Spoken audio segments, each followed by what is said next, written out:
Bonjour et bienvenue sur le site du podcast Histoire en série, créé et animé par Nicolas Charles et Johan Chanoir. Au programme, une analyse des séries d'hier, d'aujourd'hui et de demain par les spécialistes des questions mobilisées par nos shows préférés.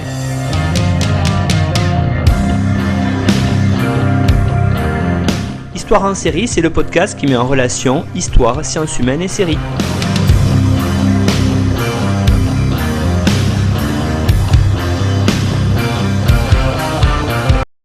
Bonjour à tous, bienvenue dans Histoire en série où aujourd'hui je reçois Clément Humel. Bonjour Clément. Bonjour. Alors Clément, je vais tout d'abord vous présenter avant de parler de la série Wayward Pines que l'on va évoquer aujourd'hui tout au long de l'émission. Vous êtes, vous Clément, doctorant en littérature française à l'université de Caen et aussi professeur de lettres modernes. Votre thèse porte sur le renouveau du roman scientifique selon J.H. Roney est né entre 1880 et 1940. Vous avez écrit plusieurs articles à ce sujet. Vous avez même d'ailleurs organisé un colloque international consacré à la question du regard historique de l'auteur dont les actes ont été publiés en 2019 en volume au presses universitaires de Caen. Donc, votre recherche porte aussi sur la résurgence de l'esthétique de ce que l'on nomme la science-fiction ancienne et la question plus spécifique, on va en parler aujourd'hui d'ailleurs dans cette série de l'utopie, c'est-à-dire avant 1950, dans tout ce qui est la BD, les jeux vidéo et les séries. Donc, c'est d'utopie et de séries aujourd'hui dont on va parler avec la série Wayward Pines. Alors, peut-être pour commencer, pour celles et ceux, Clément, qui ne connaîtraient pas cette série, est-ce que vous pourrez nous en faire le pitch rapide, sachant qu'on reviendra plus en détail vraiment sur un résumé un peu plus tard dans l'émission. Oui, bien sûr.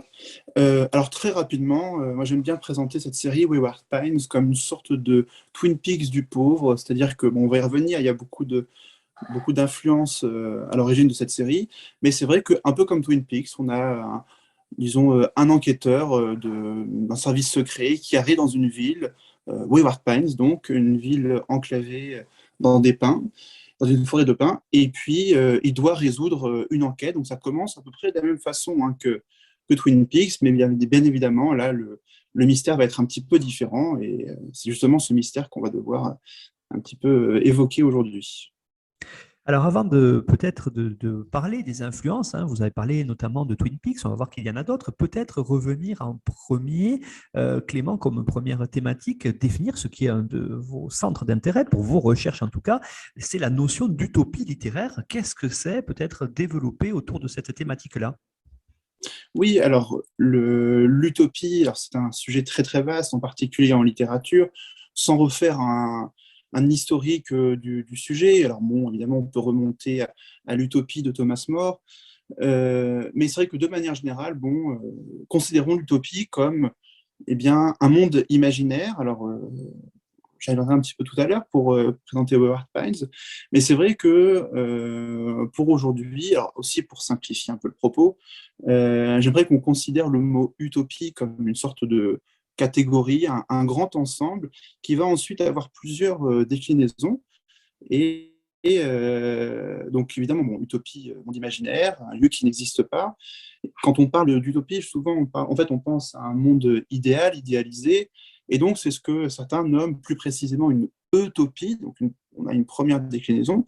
Donc l'utopie désignerait effectivement cette catégorie spécifique d'utopie qui présenterait des mondes parfaits, a priori. Puis ensuite on en a d'autres. La célèbre dystopie, cette fois-ci une utopie qui serait dysfonctionnelle. La contre-utopie, où cette fois-ci on est plutôt dans un lieu d'asservissement, typiquement un régime totalitaire. Et voilà, c'est un petit peu ces éléments qui vont nous intéresser pour Wayward Pines, ces considérations de l'utopie. Mais donc, j'ai prévu un peu plus tard de présenter quelques exemples d'utopie similaires justement à Wayward Pines. Dans votre introduction pour présenter la série, Clément, vous avez parlé de Twin Peaks. Alors, on voit bien dans cette série-là, ce n'est pas les seules références.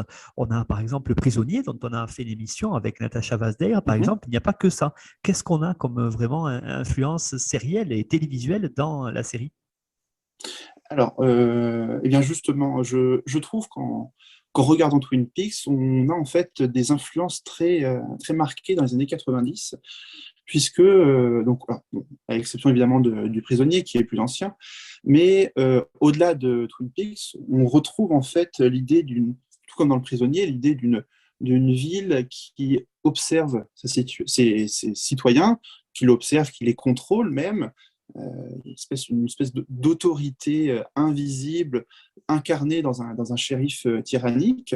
Donc là encore, hein, on repense très fortement à certains personnages du prisonnier. Et c'est quelque chose qu'on retrouve tout à fait dans le Truman Show, par exemple, où on a cette idée d'une ville qui paraît idéale. Alors, dans le Truman Show, c'est pour un habitant. Dans Wayward Pines, c'est pour tous les habitants.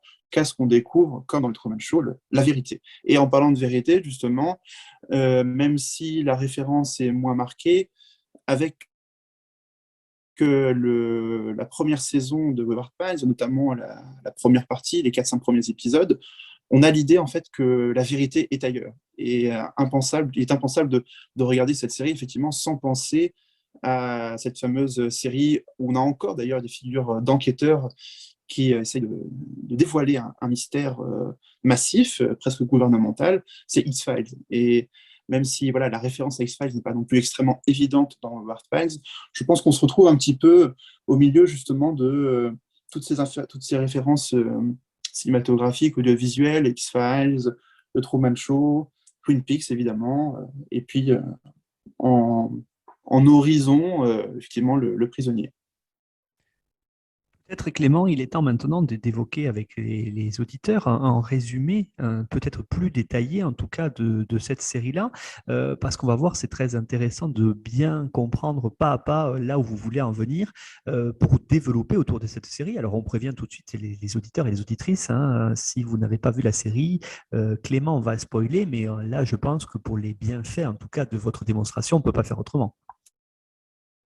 Voilà, c'est ça. Le spoil est nécessaire parce que sinon, en fait, on se contenterait de parler simplement des 4-5 premiers épisodes et qui sont pour le coup très intéressants, mais en fait, on aurait plus de choses à dire et à comprendre en s'intéressant par exemple aux prisonniers. Mais c'est une fois que la vérité éclate que justement tout l'intérêt de la série se dévoile. Alors, je commencerai par présenter disons, une partie de la fiche technique de cette série, de sa production, puisqu'elle est un peu particulière, puisqu'il s'agit en fait d'une adaptation de romans de science-fiction de l'écrivain américain Blake Crouch. Et ce sont 3 romans qui s'intitulent donc Wayward Pines, qui ont été publiés entre 2012 et 2014. Et puis la série elle-même est diffusée sur les réseaux Fox en 2015 et 2016. Donc en fait, vraiment au moment où les romans semblent fonctionner aux États-Unis, un petit peu, voilà, on surfe sur la vague d'un succès. Et c'est vrai que l'écriture, la pré-production de la série commence alors que la série de romans n'est pas tout à fait terminée. Et il y aura justement quelques libertés qui seront prises avec les romans, notamment pour la 2e saison. Ce qui est assez intéressant, c'est de constater que le pilote de la série, donc le tout premier épisode, est réalisé par Night Shyamalan, et qui est aussi producteur de la première saison, et son influence justement va être très marquée et très marquante. Constituer un petit peu les choses. La première saison consiste en l'adaptation de ces 3 livres, et sans trop anticiper un petit peu le résumé détaillé, en gros, la fin est cyclique, c'est-à-dire qu'on arrive à la fin de la première saison un petit peu comme elle a commencé, avec évidemment la liberté qui a été dévoilée. Donc cette première saison, voilà, est une adaptation à peu près fidèle des romans, avec un épilogue que j'évoquerai ensuite. Et donc vient ensuite une 2e saison, et là une seconde saison, puisque cette fois-ci le récit est parfaitement original. Il prend la suite justement de cette première série et adaptation donc des romans. Et cette fois-ci, donc le scénario se poursuit, la fin qui semblait donc cyclique, à la fois ouverte et à la fois fermée, c'est-à-dire que en fait, étant redevenu au point de départ, eh bien finalement, on pourrait se dire qu'il n'est pas nécessaire de poursuivre. Mais c'est vrai que cette 2e saison apparaît et va se dérouler quelques années plus tard, en montrant comment les personnages et la ville ont évolué. Et donc, cette 2e saison se conclut par un terrible cliffhanger qui nous dit bon, il faut absolument connaître la suite. parce que sinon l'histoire n'est pas terminée, même si elle nous propose une fin qui peut être d'une certaine façon satisfaisante. Mais hélas, alors sans doute est-ce lié au manque de succès, j'ignore, mais bref. En 2018, il a été confirmé par les auteurs et producteurs que la série ne sera pas renouvelée, donc on restera sur une fin définitive, alors que l'action, justement, semble s'envoler de nouveau. Alors, avant encore une fois, de rentrer dans le scénario détaillé, enfin, présentation détaillée de cette série, petite précision sur justement le producteur, donc Night Shyamalan, qui, mine de rien, marque un petit peu, donne sa patte à cette série. Donc la série, voilà, c'est 2015-2016. On est à un moment de la production de Shyamalan où il est plutôt déclinant. Hein. C'est entre 2006 et 2014-2015, il y a eu plusieurs échecs critiques et box-office aussi, avec La Philo, Le Dernier Maître de l'air, After Earth, des films qui ne sont pas fondamentalement mauvais, mais bon, qui nous montrent une véritable période d'essoufflement. Et donc, en fait, en 2015, Wayward Pines montre pour ce réalisateur, et là, en l'occurrence, producteur, une sorte de retour aux sources de ce qui a fait justement son succès dans les années 90, d'où justement j'évoquais tout à l'heure des influences très marquées des années 90, puisqu'on revient sur une série qui consiste en fait en une sorte de thriller horrifique avec une intrigue complexe et de nombreux bouleversements dans le récit, et qui joue notamment sur une question de la perception de la réalité. En fait, on n'est pas très très loin de Sixième Sens, et en fait, ça annonce aussi le grand retour au cinéma de Shyamalan, avec Split et Glass, qui sont donc des suites de Incassable, qui étaient sorties en l'an 2000. Donc, comme je le disais, voilà, l'intrigue et l'ambiance de Wayward Pines se prêtent tout à fait au cinéma de Shyamalan. Et donc, bon, on avait évoqué ces références à Twin Peaks, avec l'idée d'un enquêteur spécial qui arrive dans une ville qui est enclavée au milieu d'une forêt, qui va devoir résoudre une enquête en faisant face à un mystère qui va amener l'enquêteur aux portes de la folie. Tout comme avec X-Files, on comprend que la vérité est ailleurs. Et tout cela se montre par le fait qu'effectivement, dans cette ville un petit peu étrange, cette ville qui est perdue dans les confins de l'Idaho, donc dans le nord-ouest des États-Unis, eh bien, on découvre très rapidement, dès l'épisode pilote, que les habitants sont observés par une entité, une autorité un petit peu obscure dans un premier temps. Il y a des caméras partout, il y a des micros, bref. Il y a une perte totale des libertés individuelles. Et donc, oui, tout ça, ça nous fait penser bien évidemment aux prisonniers. Et la différence du prisonnier, c'est que les habitants semblent jouer un rôle dans lequel ils doivent être heureux. Et là, à nouveau, le bonheur paraît comme étant une illusion. Ça peut nous rappeler, d'un point de vue strictement littéraire, Le meilleur des mondes d'Aldous Huxley. Mais bien sûr, la référence cinématographique, là, est plutôt celle du Truman Show. Donc, comme je le disais, hein, une ambiance très années 90, du point de vue de ses références cinématographiques, mais qui se retrouve aussi visuellement dans cette ville qui est enclavée, qui est enfermée sur elle-même, puisque quand on regarde les véhicules, quand on regarde la mode, les vêtements, tout ça, on a même les téléphones d'ailleurs, qui sont des téléphones à cadran, on n'a pas du tout l'impression de se retrouver dans le monde moderne, on va dire, de 2014, mais plutôt une sorte d'années 90 un petit peu paralysées. Alors pour rentrer maintenant un peu plus dans la ville, littéralement d'ailleurs, dans la ville Wayward Pines comme la ville, mais étant aussi comme la série, le générique nous donne cette information, Wayward Pines, where paradise is home. Donc on a tout de suite l'évocation d'une ville idéale, une ville merveilleuse, paradisiaque, ce qui nous renvoie donc à cette idée d'utopie, hein, plus précisément donc d'une utopie, c'est-à-dire voilà, cette idée de lieu donc idéal, puisque donc pour rappel, je vous disais, Wayward Pines est situé dans une forêt de pins au milieu de l'Idaho, donc au nord-ouest des États-Unis, proche du Canada. D'ailleurs, la série a été filmée à Vancouver. Et donc, justement, la série va jouer un peu avec tous les codes de l'utopie que j'ai évoqués tout à l'heure et que je reprendrai tout à l'heure. Et il y a un cas particulier d'utopie qu'on retrouve dans cette série, dans les 2 saisons, de façon plus ou moins marquée, c'est ce qu'on appelle une utopie régressive.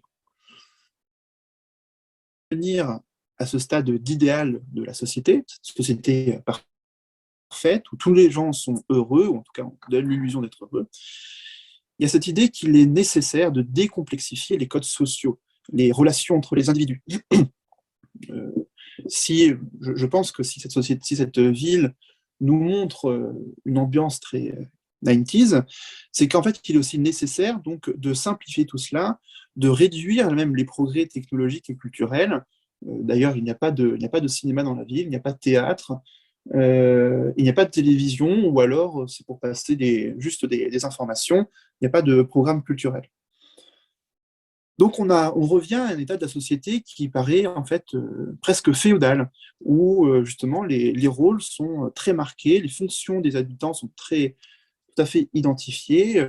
Chaque habitant a un métier, il n'y a pas de personne, il n'y a pas d'artiste, il n'y a pas de personne qui n'a pas une activité fonctionnelle dans la société. Et même lorsqu'un habitant, on va y revenir, disparaît, il est immédiatement remplacé par un autre, comme si de rien n'était. Et donc, c'est des éléments qu'on retrouve justement dans le style de l'utopie régressive, où généralement, en fait, on nous présente des récits de survivants, des récits d'explorateurs ou de colons. Et donc, justement, pour évoquer des récits plus récents, c'est quelque chose qu'on retrouve par exemple dans le film Seul sur Mars de Ridley Scott, où le personnage de Matt Damon apparaît comme une sorte d'homme éclairé qui survit face à l'hostilité de la planète, et il survit d'ailleurs assez bien. Dans The Walking Dead, par exemple, on a aussi dans cette utopie régressive, cette fois-ci, on a juste un groupe de survivants qui vont devoir recréer un embryon de société, et ils vont devoir faire face évidemment à la sauvagerie du nouveau monde. Donc pareil, là aussi, il dit de simplifier les traits sociaux, les relations entre les personnages, entre les citoyens. Et puis il y a une autre référence, alors cette fois-ci pas cinématographique, mais qui vient du monde de la bande dessinée, francophone d'ailleurs, avec Les Mondes d'Aldébaran, de l'auteur Léo, donc c'est publié chez Dargaud. C'est plusieurs cycles de bande dessinée où on nous montre en fait l'expansion de l'humanité à travers l'espace, et à chaque fois, chaque cycle va nous présenter l'arrivée sur une nouvelle planète, avec une flore, une faune souvent tout à fait hostile, et donc il est nécessaire simplement de s'adapter à ces nouveaux environnements, et il n'y a pas de place en fait pour des choses qui ne sont pas utiles justement.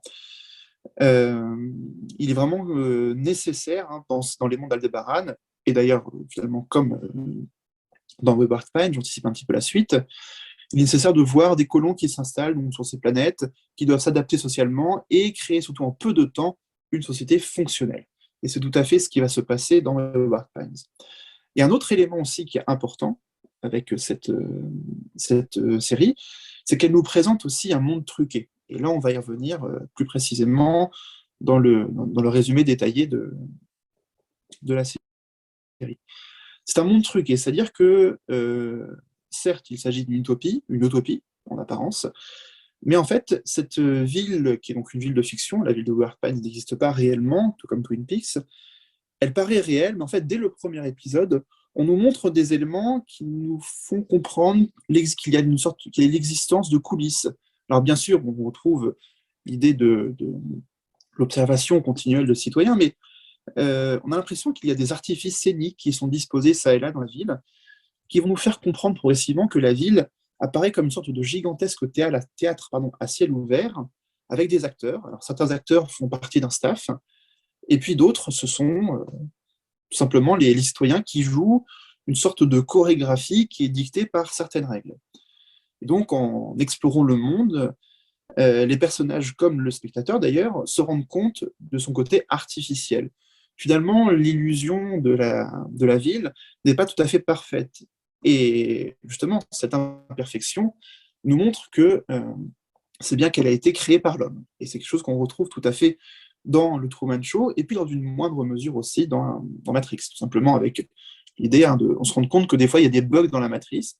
Et bien là c'est pareil, un bug, littéralement d'ailleurs, est présenté dès le tout premier épisode, puisque un personnage dit au héros de la première saison, lui dit qu'il n'y a pas de criquet à Wayward Pines, et donc en se promenant ensuite dans la ville, on entend des bruits de criquets. Ce personnage s'approche d'un buisson où il entend ces bruits, et en plongeant sa main dedans, en fait, il ressort une boîte à bruit qui imite le bruit des criquets. Donc il y a vraiment cette impression d'un monde truqué, un monde faux. Alors, je vais revenir maintenant à un résumé plus détaillé de la série, et je vais me focaliser plutôt sur la saison 1, puisque la saison 2, finalement, son histoire est beaucoup plus simple, se réduit en fait à quelques étapes, et c'est plus, enfin, les épisodes montrent plus une évolution dans la réflexion qui est présentée par l'histoire. Alors, donc, on découvre un premier personnage, Ethan Burke, qui va être donc le héros. Ethan Burke se réveille, tout début des premiers épisodes, il se réveille dans un hôpital. Il a été victime, semble-t-il, d'un accident de la route. Il a perdu ses repères, il est victime d'hallucinations. Bon, il ne sait pas trop où est-ce qu'il est, mais il sait bien qu'il est à Wayward Pines et qu'il a été envoyé à Wayward Pines pour une raison très simple, pour mener une enquête concernant la disparition de 2 agents, dont un, son ancien partenaire et amant. Il se rend compte très rapidement, en parcourant la ville, que même si les gens sont globalement bienveillants, eh bien, il y a quelque chose qui cloche. Il n'a plus ses papiers, il n'a plus son téléphone, et il ne parvient pas à contacter ses supérieurs ni sa famille. Il va être aidé pendant quelques épisodes par une jeune femme qui, elle aussi, donc fait partie des habitants de Wayward Pines, et bon, elle agit avec discrétion avec lui, et elle va un petit peu l'aider dans un premier temps dans son enquête. Il va en effet découvrir que le premier agent qui a disparu, il va retrouver son corps brûlé et en décomposition dans une maison en marge de la ville. Et quant au second agent disparu, donc son amant, il va la retrouver, mais elle semble jouer le rôle d'une femme mariée, modèle, vraiment typique de l'American Way of Life. Donc j'épargne quelques péripéties. Notre héros va d'abord essayer de s'échapper en fait de la ville, parce qu'il se rend compte que quelque chose qui cloche justement. Il va voler une voiture et prendre la route, et il se rend compte qu'en fait la route est une sorte de labyrinthe qui va le ramener de façon très symbolique finalement sur ses pas. Il finit par découvrir à la fin de l'épisode que la ville est entourée par une gigantesque clôture, une clôture très haute et très longue de plusieurs dizaines de kilomètres, qui donc va nous indiquer aussi que au-delà de la clôture, une mort certaine attend ceux qui tentent de la franchir, donc au-delà. Il sera rattrapé à la fin de l'épisode par le shérif de la ville, et celui-ci va lui expliquer de façon très claire et très autoritaire: on ne sort pas de Wayward Pines. Donc à partir de là, je vais être obligé donc, de spoiler eh bien, la suite de la série, de la première saison notamment, puisque on pourrait effectivement un petit peu décoder les différents procédés de contrôle dans la ville, hein, qui sont tout à fait similaires à ceux que l'on retrouve dans Le Prisonnier et dans Le Truman Show. Ces procédés sont d'ailleurs, pour certains, assez originaux. Du moins, on comprend bien que il est nécessaire de produire une illusion tellement parfaite que, par exemple, quand notre héros essaie de contacter les gens à l'extérieur, il tombe bien sur des répondeurs, mais il n'a jamais de réponse en retour. Bon.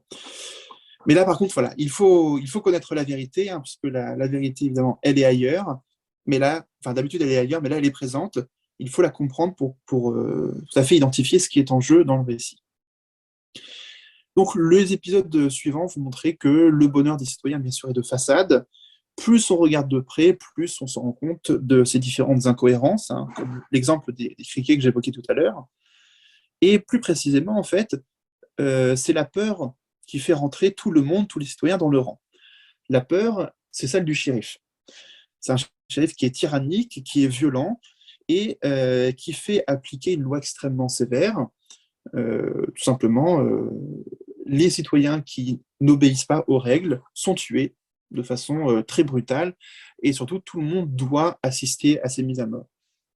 D'une certaine façon, en fait, ça nous rappelle un petit peu les codes des westerns, avec l'idée parfois d'une justice encore plus sauvage que l'environnement. Et on découvre aussi que le shérif obéit donc à une haute autorité, c'est bien celle-là même qui surveille tout le monde et qui va communiquer avec les téléphones, puisqu'il y a cette règle explicite dans la ville, hein.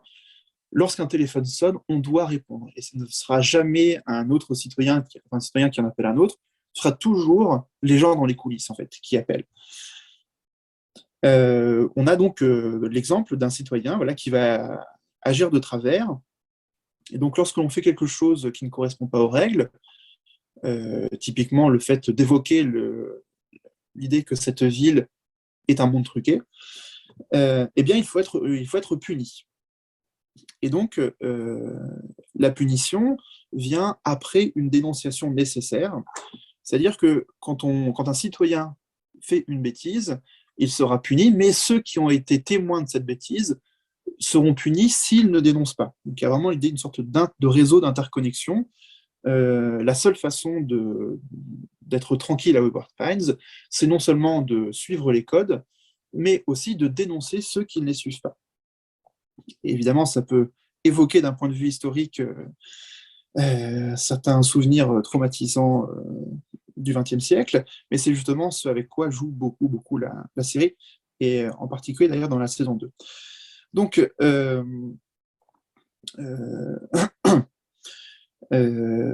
lorsque le personnage, Ethan, essaye de s'échapper, il va y avoir plusieurs tentatives d'évasion, on se rend compte par exemple qu'au milieu de la nuit, tous les téléphones vont sonner, c'est-à-dire on comprend qu'il a été observé par cette autorité, qui fait sonner tous les téléphones de tous les citoyens, et donc il y a une véritable chasse à l'homme qui est organisée contre lui. À un moment, il y a un personnage qui nous explique un petit peu plus ce qui se passe, et il nous dit « Nous nous protégeons les uns les autres, nous nous protégeons les uns des autres ». Donc il y a cette idée d'aide mutuelle, mais aussi de peur de l'autre. Finalement, donc, le seul moyen de survivre dans Wayward Pines, c'est bien de jouer le jeu, hein. Et d'ailleurs, littéralement, tout le monde joue une comédie, tous les personnages ont un rôle qui leur est attribué, et comme des acteurs, finalement, certains savent exactement ce qu'ils doivent faire, et puis d'autres, finalement, doivent improviser, un peu une sorte de théâtre d'improvisation qui s'organise. Et donc, on retrouve l'idée du monde truqué avec plusieurs incohérences. Donc, j'ai évoqué l'idée de la présence de coulisses, mais la plus grosse incohérence, c'est une incohérence d'ordre temporel. Tout d'abord, en fait, on a deux récits qui se passent. D'un côté, à l'intérieur de la ville, avec Ethan Burke qui découvre tout cela, et puis de l'autre, sa famille, ses collègues qui le recherchent, qui enquêtent sur sa propre disparition.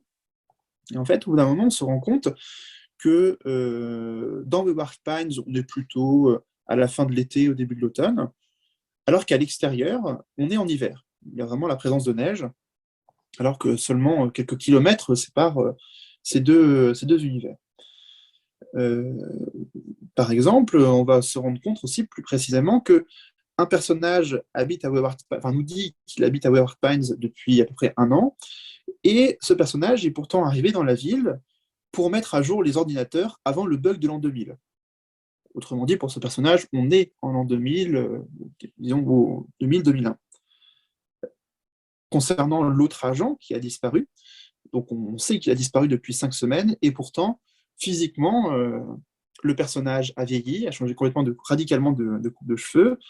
Ce rôle de femme modèle, c'est un rôle d'épouse modèle aussi, puisqu'elle est mariée depuis de nombreuses années. Elle nous dit qu'elle habite à Wayward Pines depuis 12 ans, alors que ça fait 5 ans qu'elle a disparu.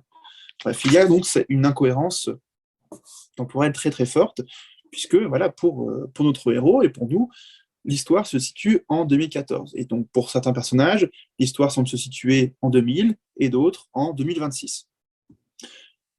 La vérité va être dévoilée lorsque notre héros va parvenir, au bout d'un moment, à passer au-delà de la barrière, et il va il va essayer de retourner à la civilisation.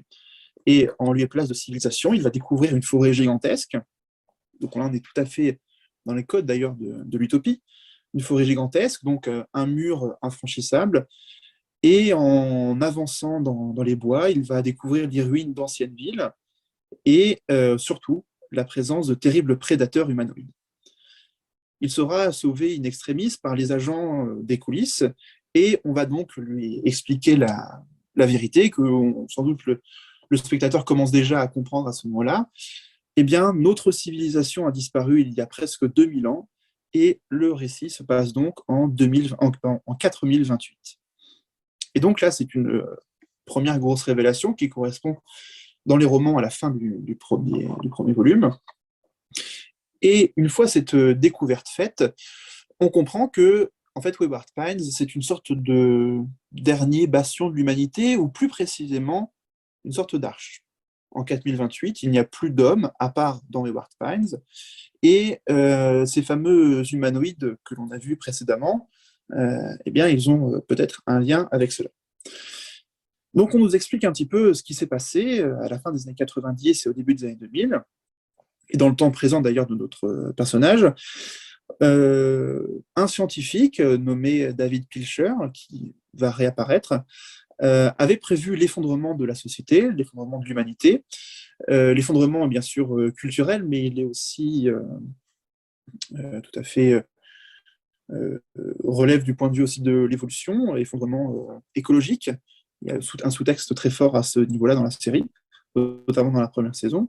Et donc, ce scientifique a sélectionné quelques milliers de personnes qu'il a, d'une façon souvent en enlevant des familles complètes, mais aussi en recrutant des volontaires. Tous ces gens et lui-même ont été mis en stase de cryogénisation. Et l'idée, c'est effectivement de se réveiller une fois que l'effondrement est terminé, se réveiller dans une sorte de futur post-apocalyptique afin d'assurer la préservation de l'espèce humaine et donc un renouveau de la société.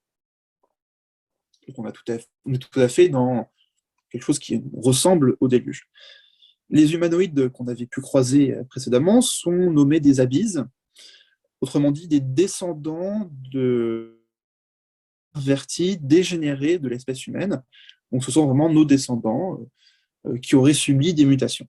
Donc on n'est pas du tout dans ce qui pourrait sembler une sorte de récit de zombies à la The Walking Dead. C'est vraiment l'évolution de l'humanité. Au bout de 2000 ans, elle aura régressé à un stade extrêmement féroce.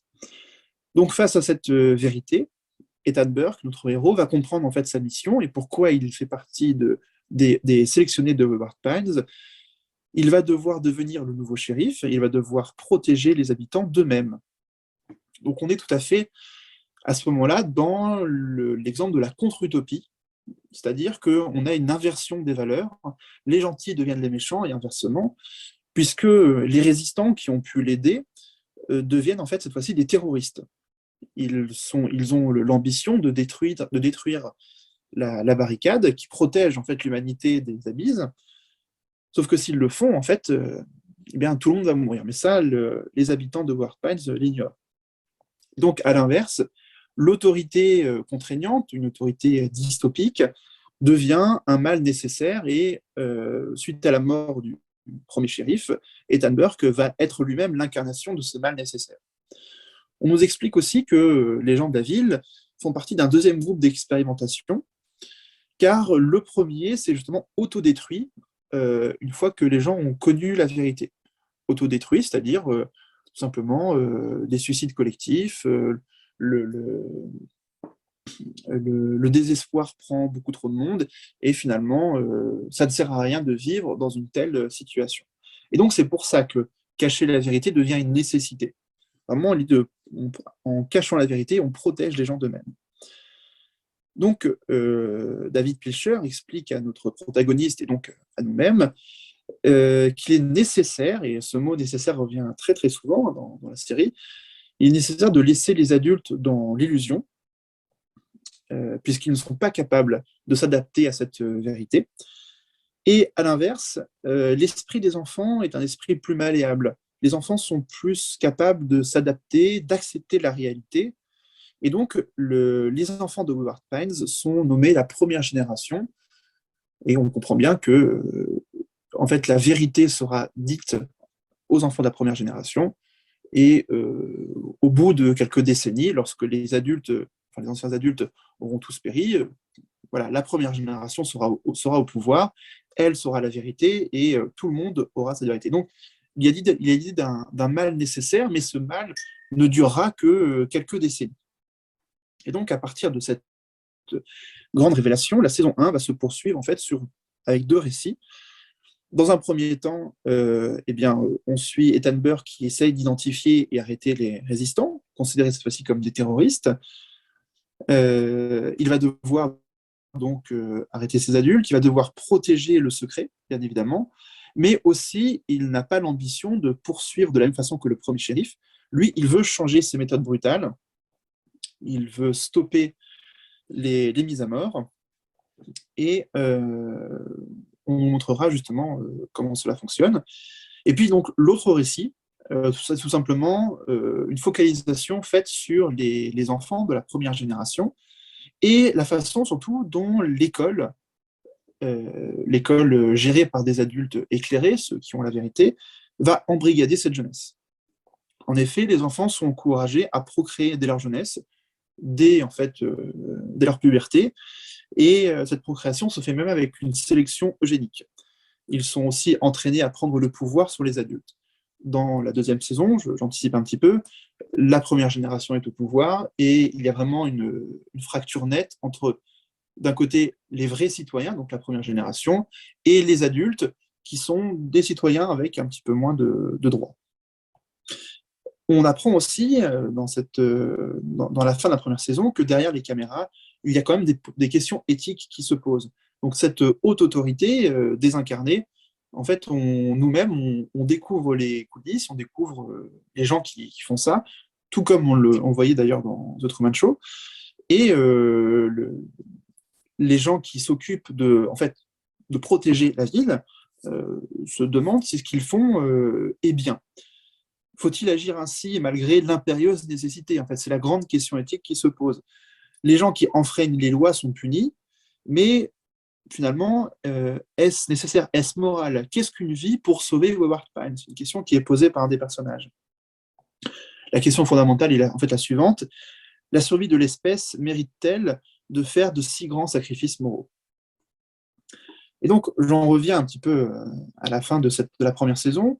Pour contrer le laxisme apparent du nouveau shérif, la première génération donc décide de faire un coup d'État, de prendre le pouvoir, et donc, par exemple, vont tuer sans sommation, de façon très très violente, des prisonniers. Ils sont d'ailleurs aussi accompagnés en fait par le peuple, par l'ensemble des citoyens, qui veulent aussi lyncher les coupables, puisqu'ils sont embrigadés, tous les citoyens sont embrigadés dans ces règles extrêmement violentes, puisqu'il faut en fait créer un effet de catharsis. Ces résistants ces résistants ou ces terroristes, selon le point de vue évidemment, ont très mal agi. Ils doivent donc être punis, c'est-à-dire tués, assassinés. Les citoyens, en fait, ils ont vraiment besoin de sang pour se purger de leur passion. Agir autrement créerait trop de frustration. On a donc Ethan Burke qui arrive un petit peu en héros, en sauveur, dans tous les sens du terme. Il va tout arrêter en dévoilant à tout le monde la vérité. Et donc, on pense que cela suffira, puisque, effectivement, ça calme les envies d'insurrection des résistants, ça calme aussi l'envie de lyncher ces personnages par le peuple. Cependant, on revient sur le scientifique éclairé, David Pilcher. En fait, on va découvrir qu'avec toutes ces années, il est lui-même rentré dans le système qu'il a créé. C'est-à-dire que ce n'est pas juste un scientifique éclairé qui veut sauver le monde. On comprend qu'il est victime d'une sorte de complexe de Dieu, puisque la vérité a éclaté, et lui, il sait de sa propre expérience que si la vérité est libérée, eh bien, l'expérimentation, puisque c'est comme ça qu'il le prononce, arrive à son terme. Il faut donc lancer une nouvelle expérimentation, au même titre qu'il y a eu un premier groupe. Eh bien, ce deuxième groupe a échoué, il veut recommencer. Et donc, il décide à la fin de couper le courant, et ce qui va donc lever les barrières et permettre l'invasion des abysses. Donc, cette espèce de Pilcher / Noé nous révèle son vrai visage. Il se prend pour Pilcher Dieu. Il va contempler effectivement un nouveau déluge qu'il aura créé lui-même. Et donc, ce personnage, qui pourtant part d'un bon sentiment, on va dire, est devenu à ce moment-là trop absolu. Il se fait d'ailleurs tuer par sa sœur et complice. Et donc, de son côté, en contrebalançant cet acte terrible, Ethan Burke va se sacrifier, alors de façon encore une fois très symbolique. Il va se sacrifier, un sacrifice très christique, hein, pour permettre à tout le monde de survivre. Et donc, on comprend à l'issue de cette première saison que le vrai danger n'est pas tout à fait extérieur, mais surtout, il est intérieur. On arrive donc à une fin optimiste. Les gens sont libérés du joug de Pilcher. Les citoyens ont l'assurance d'une vie qui sera libérée des mensonges, de la surveillance et des sanctions. Et donc, on a un épilogue qui se situe en fait 3 ans après ces événements. On découvre de nouveau Wayward Pines avec son slogan « Where Paradise is Home ». Donc, on a l'impression que voilà, Wayward Pines est redevenu paisible. Et en fait, suite à un mouvement de caméra très subtil, on découvre une statue, celle de Pilcher, considérée comme un visionnaire. À côté, on retrouve des adultes qui sont pendus en place publique, et on comprend que définitivement, la première génération a pris le pouvoir et elle a instauré un régime autoritaire. Et voilà comment se termine la première saison.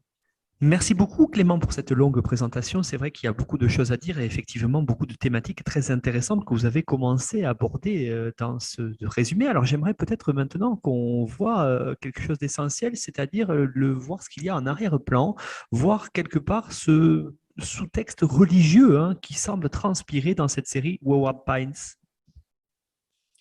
Alors oui, tout à fait. Alors c'est quelque chose qui n'est pas non plus tout à fait mis en avant dans l'ensemble de la série, qui se dévoile en réalité plutôt vers la fin, avec la conclusion.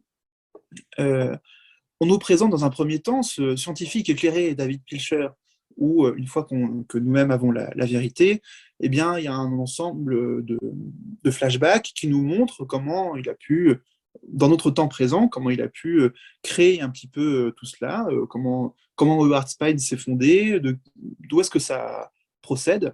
Et donc, il nous dit que voilà, il est lui-même un scientifique.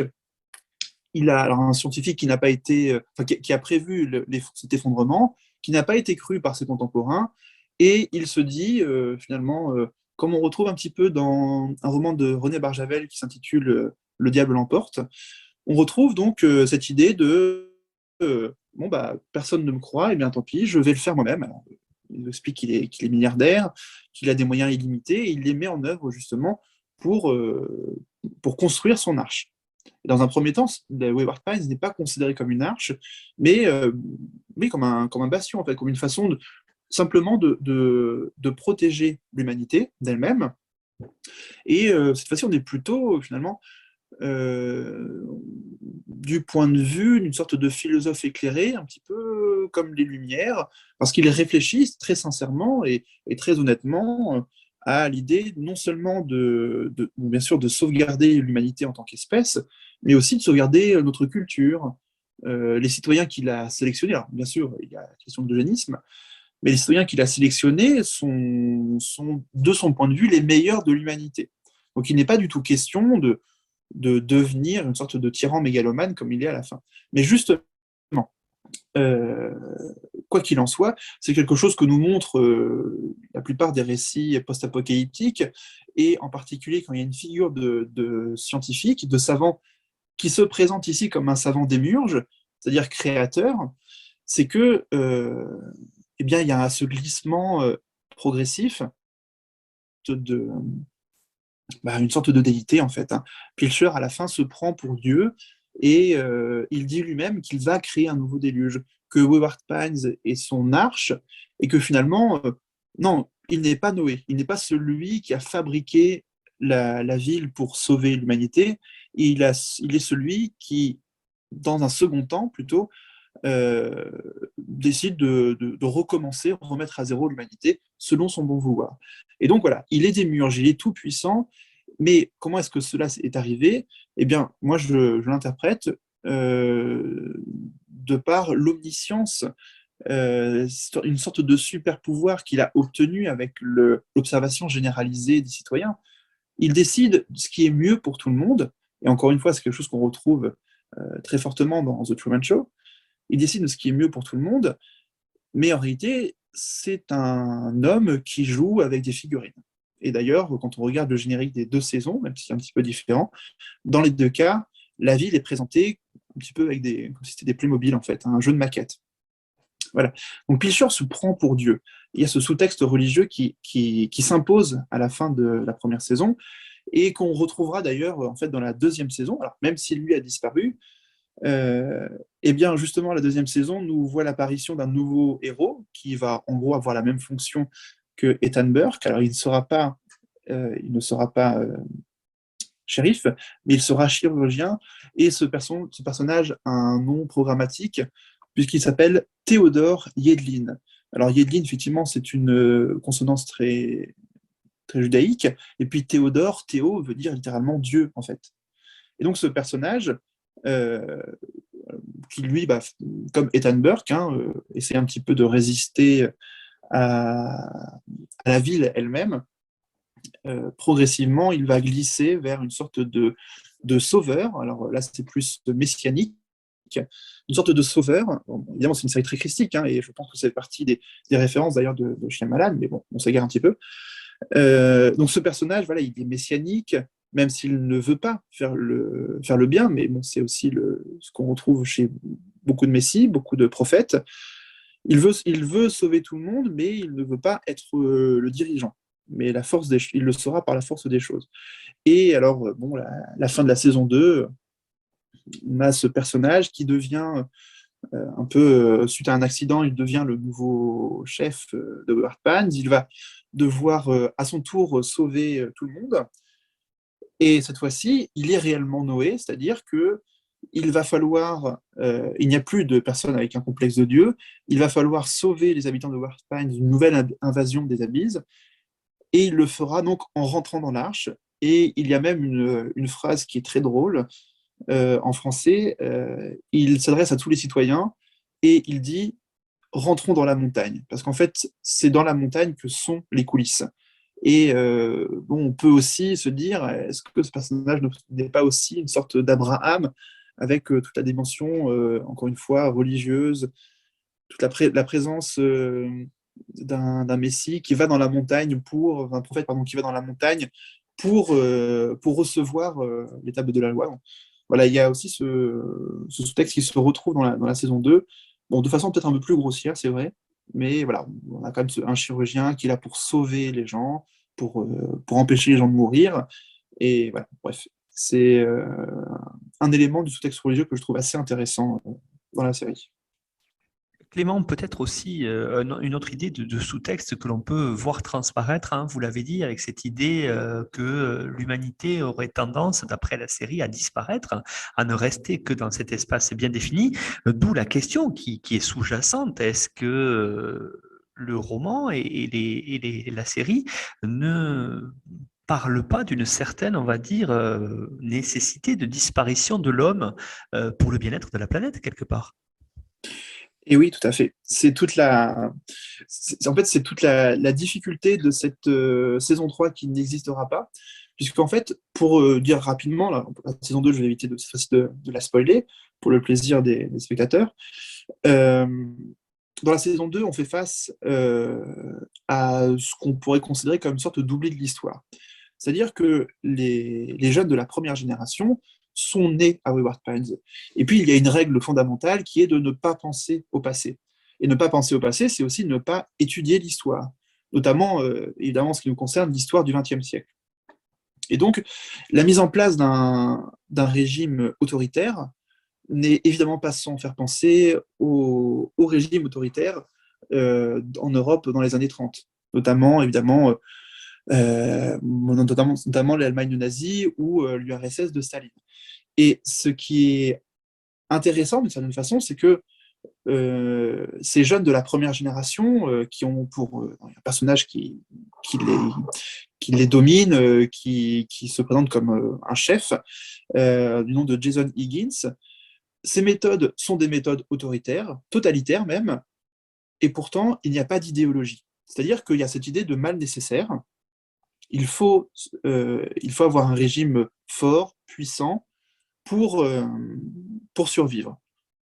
Mais son but n'est pas forcément d'écraser. En fait, il aimerait bien pouvoir faire autrement, mais de son point de vue, il n'a pas le choix.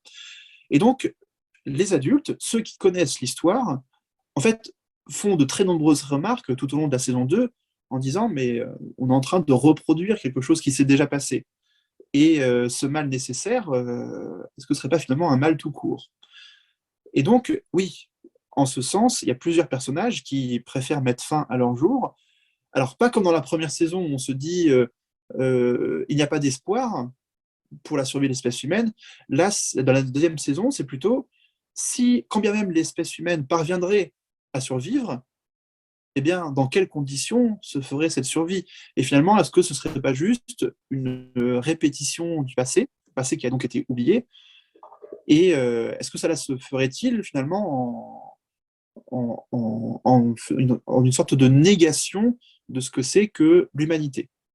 Puisque dans cette humanité qui est présente dans la saison 2, finalement, justement, elle n'a rien d'humain. Elle est fonctionnelle, elle est autoritaire, elle est totalitaire, mais elle n'est certainement pas humaine. Et donc, on a plusieurs personnages qui préfèrent finalement se donner la mort pour échapper à ça, pour éviter d'être témoin de cela. Parce que, bon, l'idée de la fin du monde ne vient pas à la suite d'une guerre particulière ou de questions géopolitiques, ça vient vraiment du fait que l'humanité a trop pollué la planète. On est dans ce qu'on appelle une écofiction. L'humanité a trop pollué la planète et elle est elle-même, en fait, elle s'est autodétruite. Et donc, peut-être que cet embryon d'humanité qui a été protégé, bon, finalement, c'est peut-être juste une sorte de résurgence, mais qui annonce une fin définitive. D'ailleurs, il y a un personnage qui, d'ailleurs, juste avant de se donner la mort, s'adresse à Jason Higgins, le nouveau leader, et qui lui dit « Mène ton peuple vers une fin paisible ». Il n'est pas question, cette fois-ci, de survivre. Il est question, en fait, de mourir, mais de mourir dignement. Et donc, on se dit à ce moment-là qu'effectivement, non, l'humanité, elle ne doit pas survivre, puisque si elle survit, les conditions de cette survie vont être terribles. Ce qu'on apprend au cours de cette saison 2, comment Wayward Pines a été construite en l'an 4000 et quelques. On apprend que cette construction s'est faite justement en évinçant les abysses de leur propre territoire. Et autant dans la première saison, ces créatures sont présentées comme telles, comme des prédateurs féroces, dans la saison 2, en fait, et en cela, la saison 2 est certainement beaucoup plus intéressante. En fait, les abysses, c'est juste voilà, une autre espèce. Alors, c'est nous qui avons évolué ou dévolué, selon le point de vue, mais en tout cas, on nous montre à plusieurs moments l'idée que eh bien, ce ne sont pas donc des animaux dégénérés, mais en fait, on voit par exemple qu'ils commencent un petit peu à maîtriser le feu. Il y a des rites, il y a une petite organisation de la société. Et on a même d'ailleurs quelques plans, dont un tout à fait iconique, où on voit la création d'une ville des abysses qui est en train de se faire. Et en fait, le plan reprend le tableau de Bruegel l'Ancien à la Tour de Babel. Donc c'est quand même quelque chose d'assez fort. Il y a cette idée de, bon ben voilà, il y a eu une sorte de grand remplacement génétique qui a été fait, mais l'humanité a disparu. Et donc comment est-ce que Wayward Pines a été construite? Tout simplement, elle a été construite sur les terres de cette population. Et donc l'humanité, donc c'est-à-dire l'humanité du XXIe siècle, est arrivée avec un arsenal militaire très fort, à tuer une partie de cette population qui est en train d'émerger, donc les fait disparaître, vraiment récupère ce que l'humanité pense être ses propres terres, alors que non. Et donc, bon, encore une fois, difficile de ne pas penser à certaines erreurs très très importantes de l'humanité dans l'histoire relativement récente. On pense par exemple au massacre des indigènes en Australie et puis en Amérique du Nord et Amérique du Sud. Bon, voilà, on sent vraiment que l'histoire se répète Et finalement, l'humanité n'était pas finalement maudite, puisque même quand elle bénéficie d'un nouveau départ, ce nouveau départ se fait toujours soit en ayant oublié l'histoire et reproduisant des erreurs terribles du passé, soit en ayant conscience de ces erreurs, les reproduisant aussi. Donc, de fait, puisqu'il n'y aura pas de saison 3, on peut se dire que la conclusion apportée par la fin de la saison 2, c'est oui, l'humanité est donc amenée à disparaître, et cette disparition est nécessaire pour l'apparition justement d'autres choses. C'est quelque chose que donc la saison 3 aurait pu développer. Clément Humel, merci beaucoup pour cette présentation très détaillée de la série Wayward Pines, donc série qui, avec Matt Dillon notamment comme acteur principal. Pour aller plus loin, vous avez fourni, comme tous les intervenants et intervenantes, une bibliographie indicative que l'on retrouve sur notre site internet histoireensérie.com à la page de l'émission. Je rappelle à tous les auditeurs et auditrices que chaque émission est ainsi présentée, et pour vous y retrouver, vous avez sur la page d'accueil une présentation, un sommaire en quelque sorte de toutes les séries que l'on a traitées ainsi que les émissions thématiques. Retrouvez notre actualité sur Twitter @Histoire-Série ainsi que sur notre groupe Facebook Histoire en série, sur lequel on peut dialoguer avec les intervenants et intervenantes et avec nous pour évoquer votre ressenti sur les séries. C'est toujours très intéressant. Et puis n'hésitez pas aussi à nous laisser votre avis sur les grandes plateformes de podcast. Ça nous permet de progresser. Merci beaucoup Clément, et puis à bientôt, j'espère, pour une nouvelle série. Oui, merci beaucoup. Au revoir, à bientôt.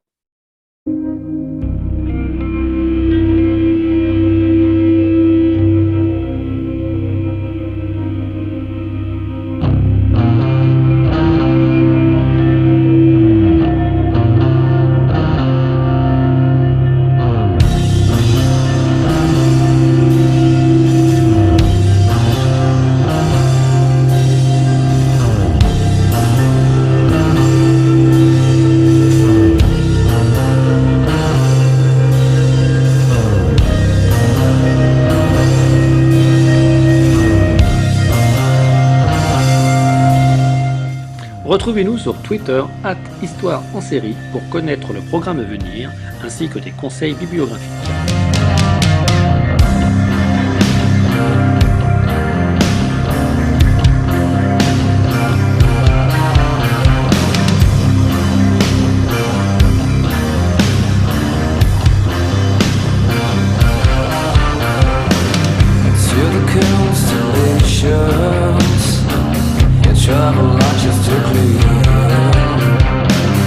Such a beautiful planet populated by your